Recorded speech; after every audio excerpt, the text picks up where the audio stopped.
Ganito ka ba sa nanay mo? Nay, nasan yung medyas ko? Nay, sapatos ko, nakita mo ba? Nay, anong ulam? Nay, pakiplansya ng damit ko. Nay, pahingi ng baon. Nay, alis lang ako saglit. Nay, masakit ang ulo ko.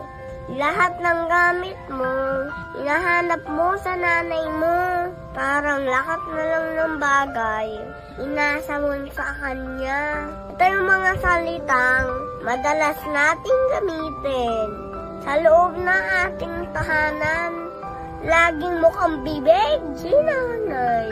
Pero ang tanong, sa edad mo ngayon, nakapagpasalamat ka na ba sa kanya? Sa pag-aalaga sa'yo araw-araw, sa lahat ng mga nagawa niya, sa lahat ng sakripisyo niya, nasabi mo na ba at naiparamdam sa kanya